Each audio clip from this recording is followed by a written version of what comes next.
député. Bien sûr, Madame la Présidente, Monsieur le Ministre, Monsieur le rapporteur, chers collègues. Cet amendement vient préciser la composition du conseil disciplinaire interrégional dans le ressort des cours d'appel de Cayenne, Fort-de-France et de Basse-Terre.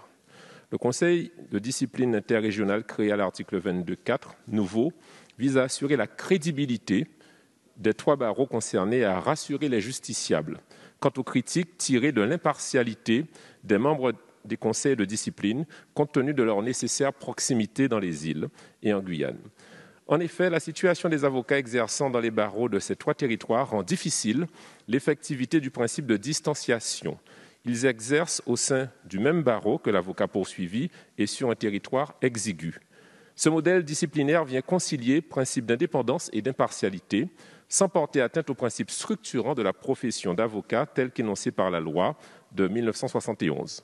La composition du conseil interrégional de discipline telle que définie par ailleurs à l'alinéa 2 ferait obstacle à ce que les membres soient majoritairement issus du barreau de l'avocat poursuivi. Il serait ainsi mis fin à une culture du soupçon de l'entre-soi. Cette composition respecte les objectifs assignés par le présent texte et le prochain amendement est un amendement de repli, Madame la Présidente. Merci, Monsieur le député. C'est exactement la même position pour le gouvernement. On comprend bien, évidemment, ce qui vous anime. Mais ce sont de vraies questions que vous posez. Mais ensuite, il faut mettre en œuvre l'amendement si nous le retenions. Alors, ça pose des tas de problèmes. L'éloignement géographique, le regroupement des cours d'appel Cayenne, Fort-de-France, Basse-Terre, c'est quand même compliqué. Ça aurait incontestablement des effets négatifs extrêmement importants. Le coût élevé des différents transports, la disponibilité des uns et des autres et plusieurs dispositions qui ont été introduites dans le projet de loi apportent de vraies garanties pour répondre à vos préoccupations légitimes. Et je veux ici le redire.